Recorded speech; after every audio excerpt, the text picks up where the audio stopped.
Kita masih bersama faedah yang kita ambil dari kitab Al-Mawsu'ah Al-Manahi Asy-Syar'iyyah, atau kumpulan larangan-larangan dalam syariat yang wajib untuk dijauhi, yang ditulis oleh Fadlatul Syekh Salim bin Aid Al-Hilali hafizahullah ta'ala. Kita masih melanjutkan, masih berkaitan dengan larangan-larangan yang terkait dengan ilmu dari Kitabul Ilmi. Masih bersama bab yang ke-42, yaitu bab Zajri anil fatwa bi ghairi ilmin, bab larangan dari berfatwa tanpa ilmu. Sudah dijelaskan di majlis yang lalu tentang apa yang disebut dengan fatwa, kemudian siapa yang berhak untuk memberikan fatwa, dan setiap orang yang merasa diri memiliki ilmu atau yang dianggap oleh orang lain berilmu, maka yang harus diwaspadai adalah ketika memberikan fatwa. Karena permasalahan yang sampai dari orang awam kepada orang-orang yang demikian ada dua macam. Yang pertama, permasalahan yang terkait dengan hal-hal yang sifatnya adalah solusi dari masalah-masalah kehidupan secara umum. Apakah terkait dengan tazkiyatun nufus atau semisalnya. Yang masalah ini masalah-masalah yang kembali kepada dasar-dasar ilmu. Maka seorang tidak akan bisa memberikan jawaban dari permasalahan tersebut kecuali kembali kepada dasar-dasar ilmu. Kemudian yang kedua, permasalahan-permasalahan yang terkait dengan masalah ijtihad, yaitu terkait dengan masalah-masalah hukum. Maka ini yang perlu diwaspadai, karena akan menetapkan sesuatu yang apakah itu diperbolehkan ataukah tidak diperbolehkan, yang merupakan hak Allah murni. Maka apabila sudah bicara tentang masalah hukum, maka harus berhati-hati dan kembali kepada sumbernya. Bila memang tidak mengetahui, ilmu tidak hadir, maka tahan diri. Sehingga para ulama menyebutkan masalah ini, ucapan saya tidak tahu bukanlah aib, tapi itulah kemuliaan bagi orang alim. Namun apabila hadir ilmunya, maka dia wajib untuk menyampaikan. Dan apabila tidak, maka dia pun diancam oleh Allah SWT. Sebagaimana disebutkan Nabi kita sallallahu alaihi wasallam, man su'ila an ilmin ya'lamuhu fakatamahu uljima yaumal qiyamati bilijamin minan nar. Barang siapa ditanya tentang suatu ilmu yang dia ketahui lalu disembunyikan, tidak disampaikan kepada yang bertanya, maka pada hari kiamat nanti akan diberi tali kekang dengan tali yang terbuat dari api di neraka. Walhamdulillah. Nah, syaitan mereka mengincar orang-orang alim atau orang-orang yang dianggap berilmu oleh kaumnya untuk terpreset lisan, untuk bangga dengan pengagungan, sanjungan, dan pengakuan dari manusia, sehingga apapun yang sampai darinya dari permasalahan-permasalahan akan diberikan solusinya. Karena orang-orang awam mereka akan menganggap seorang alim atau orang yang menjadi teladan untuk diikuti adalah apabila bisa memberikan solusi dari permasalahan yang disampaikan kepadanya. Berbeda dengan orang alim menilai hal tersebut, yaitu orang yang bagaimana bisa tegak di atas dasar-dasar syar'i sehingga ketika menghadapi masalah-masalah dia kembali kepada dasar tersebut. Maka syaitan ketika berhadapan dengan orang-orang alim, mereka menyampaikan jeratnya kepada orang-orang alim ini agar terperosok ke dalam perkara yang sangat Allah benci, lebih dari terperosoknya orang-orang awam kepada perkara-perkara yang dibenci oleh Allah. Sebagaimana sudah kita sebutkan sebelumnya di surat Al-Baqarah, Allah Subhanahu wa taala menyebutkan langkah-langkah syaitan yang mereka menjerat anak Adam untuk terperosok ke dalamnya dengan berbagai macam tingkatannya. Allah firmankan di surat Al-Baqarah di ayat yang ke 168 dan 169, wala tattabi'u khutuwati syaitan innahu lakum aduwwun mubin innama ya'murukum bis-su' wal fahsya' wa an taqulu 'ala Allahi ma la ta'lamun. Jangan kalian mengikuti langkah-langkah syaitan, sungguh dia musuh yang nyata untuk kalian. Dia ini menyuruh kalian wahai anak Adam untuk berbuat as-su', keburukan-keburukan yang dibenci dan dimurka oleh Allah. Kemudian bila gagal, dia mengajak kepada al-fahsya, kekejian yang menyebabkan bukannya murka Allah tapi juga murka hamba-hambanya. Dan yang ketiga, wa taqulu 'ala Allahi ma la ta'lamun, agar kalian bicara tentang Allah, baik itu zatnya atau sifatnya, dan juga tentang syariatnya yang kalian tidak berilmu tentang itu. Lakin apabila kita sudah bicara tentang Allah dan zatnya, tentang Allah, zatnya dan sifatnya, atau tentang syariatnya, yaitu hukum-hukumnya, maka waspada. Ini jerat syaitan.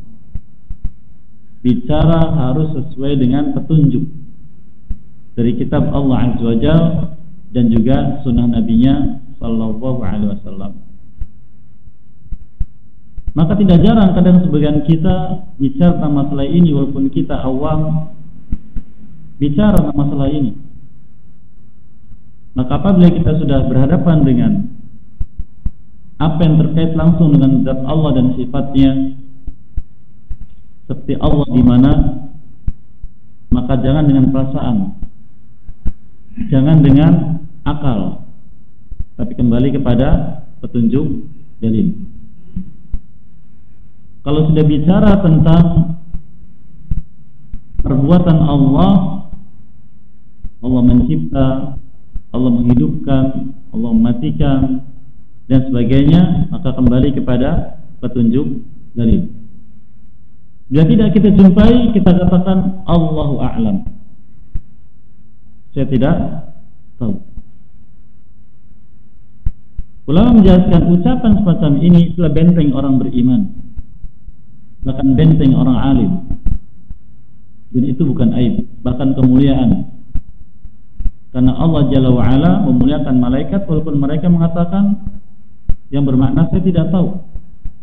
Di surat Al-Baqarah kita juga hafal insyaallah, ketika Allah menciptakan orang tua kita lalu menguji malaikat dengan orang tua kita, Allah menyebutkan kepada para malaikat tentang apa yang diajarkan kepada Nabi Adam alaihissalam. Mereka mengatakan subhanaka la ilma lana illa ma 'allamtana. Maksudnya engkau, kami tidak punya ilmu kecuali apa yang engkau ajarkan. Itu batas. Termasuk Nabi kita sallallahu alaihi wasallam. ketika beliau ditanya oleh malaikat Jibril yang datang dalam wujud manusia, bertanya tentang kapan hari kiamat, dia menjawab, mal mas'ulu anha bi'a'lama minas sa'il, tidaklah yang ditanya lebih tahu dari yang bertanya. Ini batas. Dan Allah Jalla wa'ala memberikan pelajaran kepada Nabi Musa alaihissalam. Allah kisahkan di surat Al-Kahfi ketika beliau menyampaikan khutbahnya kepada Bani Israel, terus salah seorang dari mereka bertanya, man a'lamun nas fi wajhil ardi, siapa manusia yang paling berilmu di muka bumi ini? Beliau menjawab spontan, aku. Nabi seorang nabi, maka ucapan yang wajar. Tetapi walaupun demikian, itu tidak sepantasnya menunjukkan tazkiyah diri, yaitu rekomendasi kepada diri sendiri, yang hal itu menunjukkan akan kemuliaan diri di hadapan manusia. Ya, Allah memberikan pelajaran kepada beliau alaihissalatu wassalam, juga peringatan kepada kita sekalian agar menghindari hal semacam itu. Jangan pernah berucap dengan lisan kita yang menunjukkan bahwa saya orang yang terbaik di antara manusia, orang yang paling alim, orang yang paling saleh. Jangan. Allah peringatkan surat An-Najm, wala tuzakku anfusakum wa a'lamu biman ittaqa. Jangan kalian merekomendasikan diri bahwa kalian orang yang terbaik di antara manusia. Allah Maha tahu siapa dari kalian yang paling bertakwa. Maka Allah Jalla wa'ala menguji Nabi Musa alaihissalam dengan ujian yang berat. Dia diperintah untuk pergi menuju satu tempat yang tidak dikenal dengan membawa satu tanda yang aneh, yaitu beliau diperintah untuk safar. Selain membawa bekal makanan, juga membawa seekor ikan yang sudah diawetkan. Dan ikan ini bukan untuk bekal makanan, tapi untuk tanda. Maka beliau safar menuju perjalanan yang entah tujuannya tidak diketahui. Tandanya ada pada ikan ini.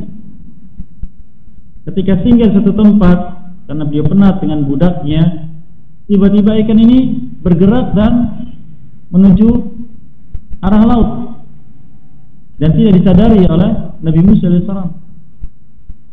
Kemudian ketika beliau singgah lagi dan meminta pada budaknya untuk mempersiapkan makanan, dikatakan tidak ada lagi kecuali ikan.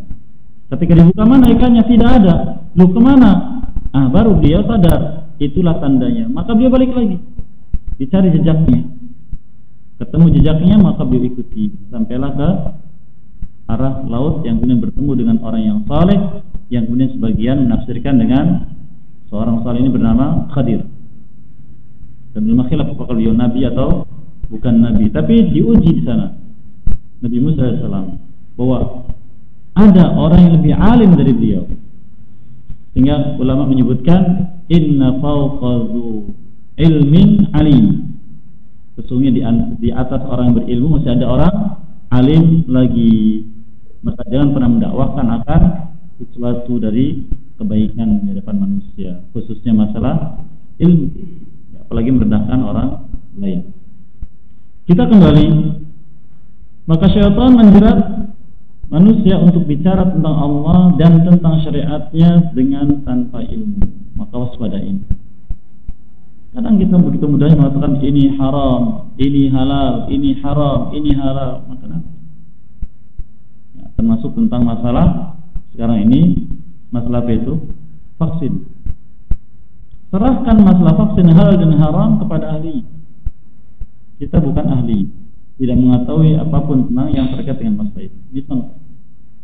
Bila kita punya ilmu, maka silahkan, dan tidak maka kembalilah kepada benteng utama dalam masalah ini, yaitu saya tidak tahu.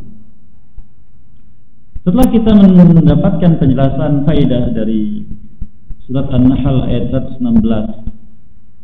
yaitu agar kita tidak bicara tentang halal dan haram secara khusus, ini halal, ini haram, yang kita tidak ketahui ilmunya, dan ini masalah hukum Allah Subhanahu wa taala. Maka penulis Habib Ta'ala menyebutkan riwayat hadis Nabi SAW. Beliau katakan an Abi Hurairah radhiyallahu anhu an Rasulillah sallallahu alaihi wasallam, man uftiya bi ghairi ilmin kana ismu ala man aftah, wa man asyara ala akhihi bi amrin ya'lamu ar-rusyda fi ghairihi faqad khana. Barang siapa, kita orang awam, diberi fatwa oleh orang alim tentang suatu permasalahan, maka dosanya, bila fatwa itu keliru, dosanya ditanggung oleh orang yang berfatwa. Dan barang siapa menunjukkan kepada saudaranya suatu perkara yang bertolak belakang dengan ilmu atau petunjuk yang diketahui, tapi diberikan petunjuk kepada selainnya, berarti dia telah berkhianat kepada orang itu. Di sini ada dua permasalahan yang disampaikan oleh Nabi kita sallallahu alaihi wasallam. Yang pertama, apabila kita orang awam mendapatkan fatwa tentang suatu permasalahan, lalu diberikan suatu fatwa dan kita kerjakan, ternyata yang kita kerjakan itu dengan fatwa yang keliru dari al-haq, keliru dari petunjuk, maka kita tidak dosa. Dosanya yang dosa siapa? Yang beri fatwa. Loh kok Ustaz, kok tidak dosa? Iya, karena kita orang awam dikenai beban oleh Allah Azza wa Jalla sebelum melaksanakan suatu perbuatan bertanya kepada orang alim. Itu tugas kita. Kita hafal semua ayatnya. Fas'alu ahla dzikri in kuntum la ta'lamun. Bertanyalah pada ahli zikir jika kalian tidak mengetahui. Bertanya. Ya. Jangan kemudian mencari sana, mencari sini, bingung nantinya. Karena orang zaman sekarang itu mempermudah masalah. Gampanglah. Masalah ini sih saya cari saja jawabannya. Buka blog ini, buka buku ini, oh ada kok. Tapi kenapa berbeda ya? Bingung. Karena kita tidak punya filter untuk apa? Menyaring pendapat-pendapat. Dan kita tidak punya dasar untuk tegak di atas pendapat mana. Sehingga akhirnya dengan perasaan, oh menurut saya sih inilah yang bagus, ini yang cocok dengan saya, tidak bisa. Ilmu bukan bicara masalah cocok, tidak cocok, bagus, tidak bagus, bukan. Ilmu adalah bicara tentang suatu bagaimana petunjuknya dari Allah atau dari Rasulnya sallallahu alaihi wasallam. Oleh karenanya kebenaran itu dalam masalah ini tidak dilihat dari banyaknya orang. Kebenaran dilihat dari bagaimana seorang bisa tegak di atas petunjuk, walaupun mengisi banyak orang. Allah firmankan setelah An'am tentang peringatan kepada nabinya sallallahu alaihi wasallam, wa in tuti' aktsar man fil ardi yudillukan sabilillah. Jika engkau mentaati kebanyakan manusia di muka bumi, niscaya mereka itu akan menyesatkanmu dari jalan Allah. Ini yang Allah ingatkan kepada nabinya sallallahu. Jangan ikut kebanyakan manusia. Bahkan Allah juga menyebutkan sesuatu yang bermakna telan kepada kita, sebagaimana Allah firmankan di surat Al-Hujurat tentang masalah itu. Allah telah menyebutkan surat Al-Hujurat ayat yang ke-7, wa'lamu anna fikum Rasulullah law yuti'ukum fi katsirin minal amri la'anittum walakinna Allah habbaba ilaikumul iman wa zayyanahu fi qulubikum wa qarra ilaikumul kufra wal fusuqa wal 'isyan ulaika humur rasyidun fadlan minallahi wa ni'mah wallahu alimun hakim. Ketahui wahai orang beriman, bahwa di antara kalian ada Rasulullah. Ini ketika dia masih hidup. Dan kata sebagian ulama, ketika dia sudah wafat, Rasulullah SAW tidak ada, apa yang bersama kita? Petunjuknya, kitab Allah Azza wa Jalla dan juga sunnah Rasulnya SAW. Maka ketahui itu. Seandainya dia, ya Rasulullah SAW, mengikuti, mentaati kalian dalam banyak perkara dalam kehidupan ini, kalian akan jadi berat. Tetapi Allah menjadikan kalian cinta kepada iman dan dihiasi iman itu dalam hati kalian, serta dijadikan kalian benci kepada kekufuran, kefasikan dan kemaksiatan. Itulah orang-orang yang berada di atas petunjuk, karunia dari Allah dan nikmat. Dan Allah Maha tahu lagi Maha bijak hukumnya. Jelas. Namun orang tidak paham bagaimana justru menarik ayat ini, menarik ayat itu untuk menguatkan pendapat, keinginan, maksud, sehingga bukan justru menguatkan tapi memberatkan diri, dan yang jelas nanti memberatkan hisab di sisi Allah Azza wa Jalla. Ini yang perlu kita cermati. Sehingga ciri orang beriman, Allah sebutkan di sini, dihiasi hatinya untuk mengikuti iman, petunjuk-petunjuk dari Allah Jalla wa'ala dan juga Rasulnya sallallahu alaihi wasallam, dan benci kepada setiap penyimpangan dari itu semua, baik itu kekufuran atau kefasikan atau maksiat. Benci. Berarti orang semacam ini berada di atas petunjuk, dan bila begitu itulah nikmat yang besar dari Allah. Jadi harus berhati-hati. Dan kita orang awam diberi kemudahan oleh Allah SWT. Tidak tahu, bertanya pada orang alim yang kita yakin dia orang alim. Karena kita orang awam menilai seorang alim, siapapun yang berani bicara masalah agama, maka dia adalah orang alim. Kita bertanya padanya, lalu dia menjawab, lalu kita laksanakan, ternyata keliru, maka kita tidak berdosa karena sudah melaksanakan petunjuk dari Al-Quran. Bertanya, siapa yang menanggung dosanya? Dia. Karena orang alim wajib waspada dan cermat ketika sampai padanya permasalahan-permasalahan orang-orang awam. Menghindar dengan tidak menjawab tidak boleh. Tadi hadisnya sudah disebutkan, diancam oleh Nabi kita SAW, uljima yaumal qiyamah bilijami minan nar, akan diberi tali kekang oleh Allah dengan tali yang terbuat dari api neraka. Sehingga harus teliti dan harus teliti. Oleh karenanya, seperti yang kita sebutkan pada majlis yang lalu, para imam kita dahulu, apabila sampai permasalahan berupa fatwa pada mereka dan mereka tidak mendapati dalil yang melarang tentang masalah yang sampai pada mereka, tapi mereka secara keilmuan yang mereka miliki mendapati masalah ini masalah yang buruk, maka mereka berkatakan, hadza indana makruh, ini menurut kami dibenci. Apa makna dibenci? Dijauhi.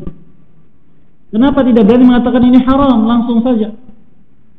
Ayat tadi surat An-Nahl mengingatkan, jangan berani mengatakan ini halal, ini haram, ini makruh, ini harus ditinggalkan. Namun kemudian ketika zaman semakin jauh dan manusia jauh dari ilmu, lalu kemudian memudahkan, oh ini kan cuma makruh saja kok, cuma makruh saja. Tidak. Yang dipahami oleh ulama kita dahulu, makruh itu adalah sesuatu yang dilarang tapi derajatnya di bawah yang haram, dan ditinggalkan sebagai wara', sifat wara' kepada Allah Azza wa Jalla. Apa itu wara'? Meninggalkan sesuatu yang tidak bermanfaat, yang memberikan madarat. Nabi kita menyebutkan sallallahu alaihi wasallam, wa inna khairadinikum al-wara', Dan yang terbaik dari agama kalian adalah wara'. Itu bila seorang sudah bisa menerapkan sifat wara'nya dalam kehidupan, maka dia sampai pada kebaikan dari agamanya. Berkatakan kana ismu ala man afta, maka dosanya ditanggung oleh orang yang berfatwa.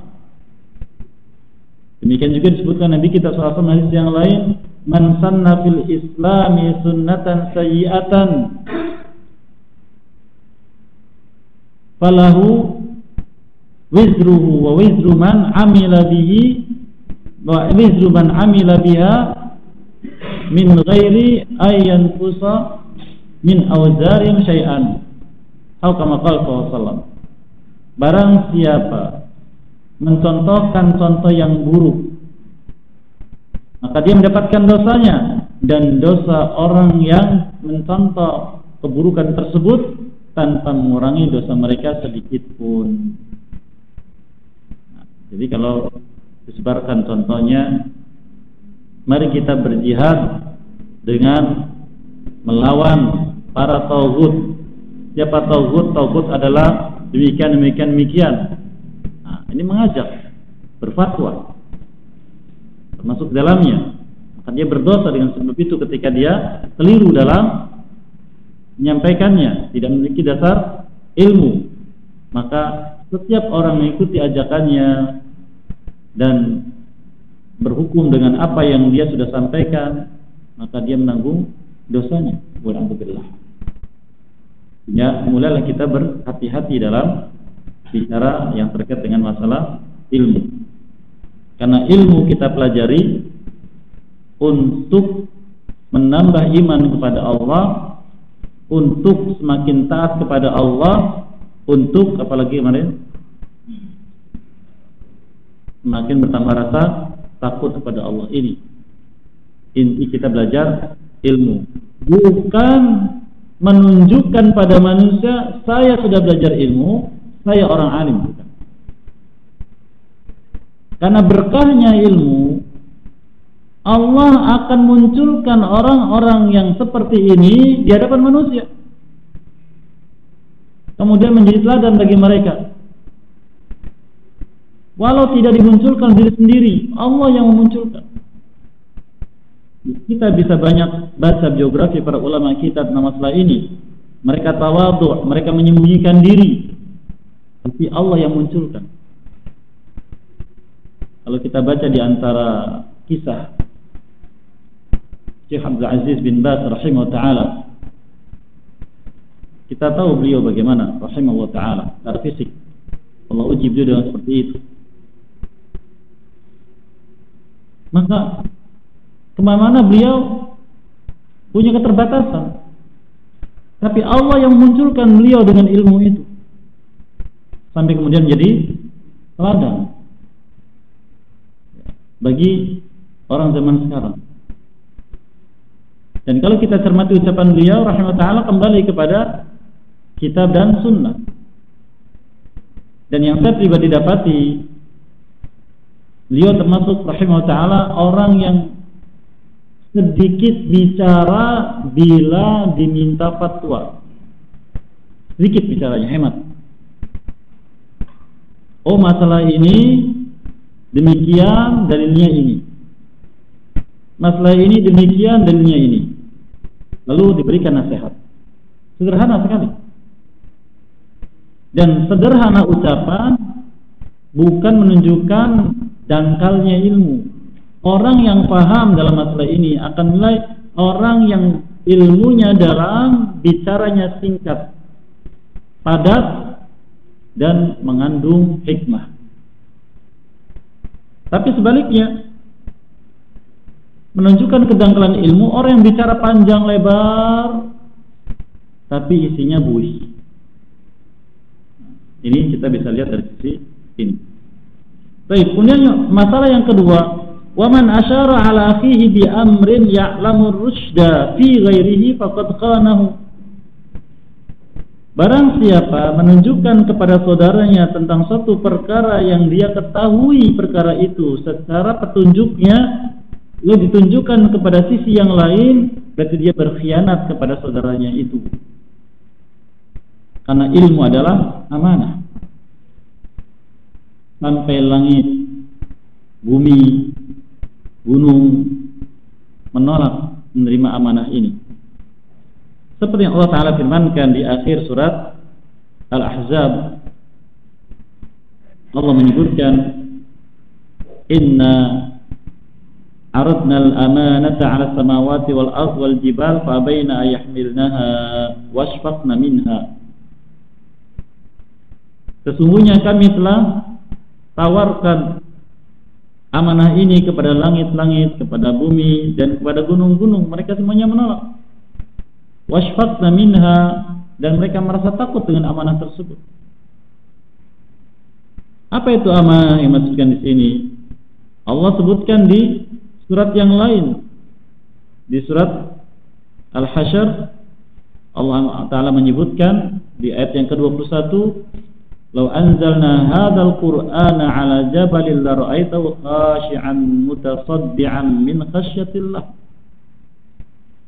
Seandainya Quran ini kami turunkan kepada gunung, maka amanah adalah Quran. Ustaz, kita bicara ilmu bukan Quran. Quran itu sumber dari ilmu, amanah. Maka apabila Quran ini, seandainya Quran ini kami turunkan kepada gunung, engkau akan lihat gunung itu khasyi'an, khusyuk, diam, mutasaddian, merasa terkena beban yang sangat berat, ya, bahkan sampai tasaddu', sebagian mengucapkan meledak karena takut kepada Allah. Karena ilmu itu mengantarkan kepada takut, dan barang siapa sampai pada kadar takut kepada Allah, itulah sampai pada maksud dari ilmu, di mana Allah memuji ahlinya di surat Fatir, innama yakhshallaha min ibadihi al-ulama. Tidak ada yang takut kepada Allah daripada hambanya kecuali para ulama. Maka mereka semua menolak. Kemudian disebutkan wa hamalahal insan, tapi manusia mau menanggungnya. Innahu kana zaluman jahula, manusia makhluk yang zalim lagi jahil. Zalim tidak melaksanakan amanah, jahil tidak paham apa maksud dari amanah itu. Oleh karenanya waspada dan berhati-hati. Apa yang kita tahu tunjukkan kepada orang yang mencari petunjuk pada kita, dijelaskan.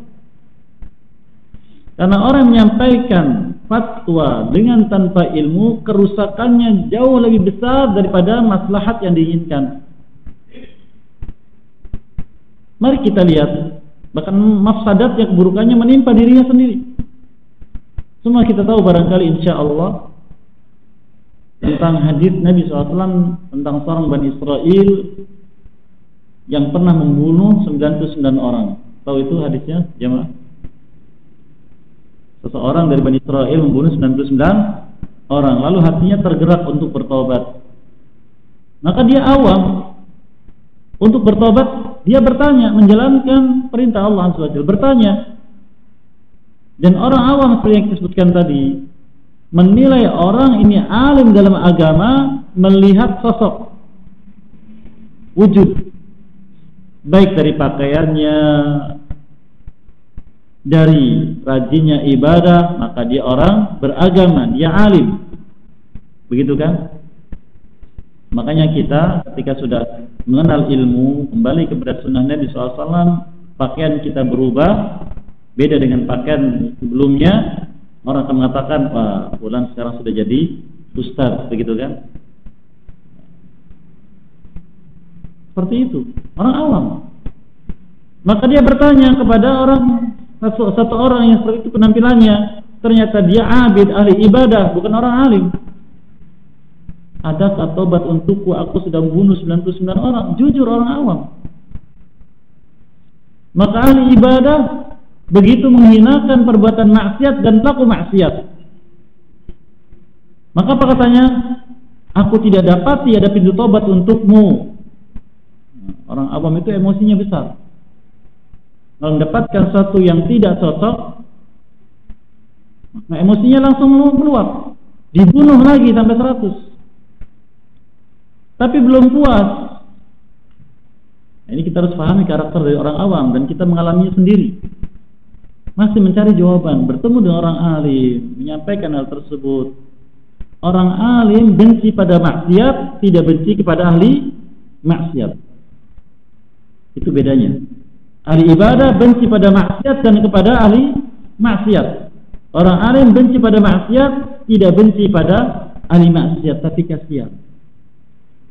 Maka karena kasihannya ditolong untuk kembali kepada ilmu dan meninggalkan maksiat. Maka jawab ada. Pergilah ke kampung ini dan kampung ini. Nah, ini pelajaran besar.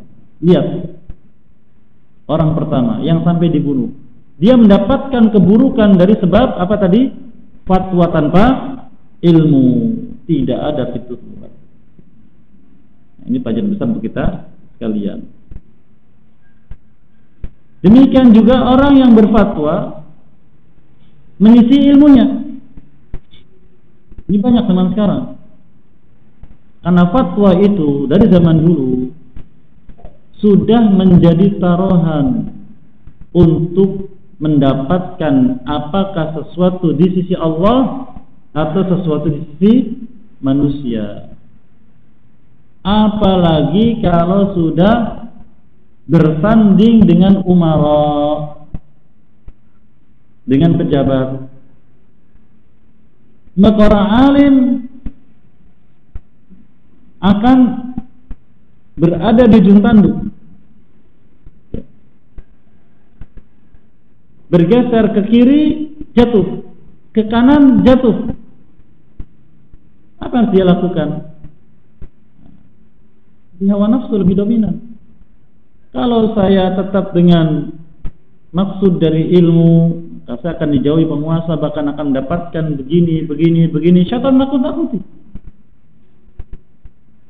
Tapi kalau saya mengikuti apa yang dia mau, maka saya akan selamat dan saya akan mendapatkan begini. Sehingga dapatlah dia tunjangan, dapat sanjungan, dapat tempat. Jadi bagaimana? Sudah berubah lisannya dari ilmu yang sudah dipelajari, dan itu banyak. Bukan hanya sekarang, dari zaman dulu. Sehingga wasiat ulama kita, jangan dekat dengan penguasa. Bukan tidak boleh bergaul, bukan. Dekat dengan penguasa yang dijadikan sebagai sumber fatwa bagi mereka. Karena penguasa di zaman dulu, kalau ada orang yang menyenangkannya khususnya masalah fatwa, tidak segan akan memberikan satu kantong uang. Dan zaman dulu tidak sedikit uangnya, kantongnya. Bisa sampai 1000 dinar. Berapa 1000 dinar? 1 dinar 4 gram emas. 4 gram katakan kali 500.000, 2 juta. 2 juta kali 1000 berapa? 2 miliar. Menggoda tidak? Menggoda. Maka mereka menjauh. Walaupun memang sebagian ulama kita beristihad jangan menjauh,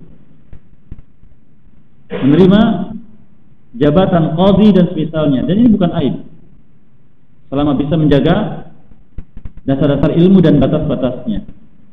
Dan banyak ulama kita menjadi qadhi seperti yang diantara kitabnya banyak kita pelajari, seperti kitab Bulughul Maram, kitab Fathul Bari, Syarah Sahih Bukhari, dan yang lainnya, yaitu Imam Ibnu Hajar Al-Asqalani rahimahullah. Dia qadhi di Mesir. Namun alhamdulillah diberikan penjagaan dari Allah SWT. Mudah berubah, makin waspada. Kemudian beliau katakan an Atha bin Abi Rabbah rahimahullah taala. Atha bin Abi Rabbah rahimahullah taala seorang imam dari tabi'in, seperti Al-Imam Al-Hasan Al-Basri rahimahullah taala, Sa'id bin Musayyib rahimahullah taala, dan yang lainnya. Namun beliau dilahirkan di muka bumi ini sebagai seorang budak berkulit hitam, sehingga manusia menilai zaman itu khususnya bila melihat orang semacam ini tidak dipandang. Dan tidak sedikit orang-orang yang berkulit hitam mulia di sisi Allah Azza wa Jalla. Bahkan ada satu orang dari mereka namanya Allah sebutkan abadi sampai hari kiamat, menjadi pelajaran untuk manusia. Siapa beliau? Luqman. Luqman, beliau seorang budak berkulit hitam, rahimahullah ta'ala. Ucapannya hikmah dan jadi pelajaran kita sekalian. Sehingga ketika kita paham, kita tidak akan lagi memandang fisik dari orang beriman, karena bukan itu pandangan di sisi Allah SWT, tapi nilai ketakwaannya. Firmankan, inna akramakum indallahi atqakum. Yang paling mulia di antara kalian di sisi Allah adalah yang paling bertakwa. Ada kisah yang merupakan hikmah yang ditunjukkan oleh Imam Atha bin Abi Rabah rahimahullah ta'ala, dan beliau termasuk imam tabi'in di Makkah. Ketika musim haji, banyak manusia datang untuk pelaksanaan ibadah haji. Ada seorang pemuda usianya belasan tahun, sudah dikenal sebagai seorang periwayat hadis. Maka kemanapun dia pergi, manusia berkerumun mengambil riwayat darinya. Kemudian di satu sudut di sekitar Masjidil Haram terjadi kerumunan manusia padat.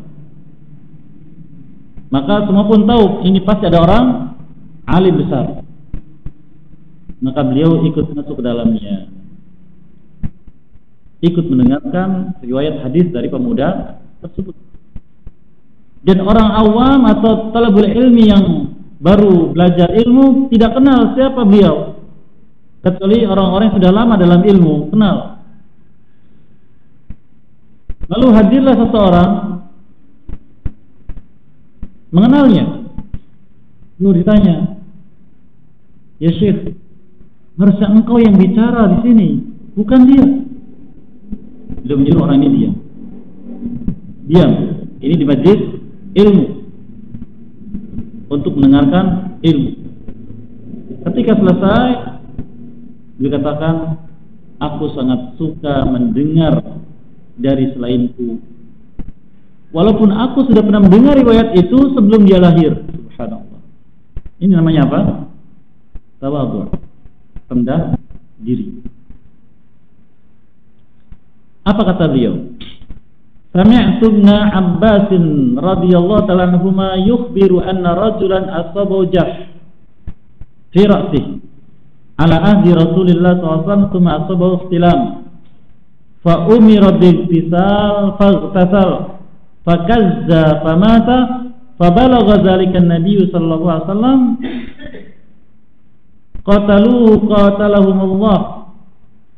qatalahumullah awalam yakun syifa'ul ayyi as-su'al.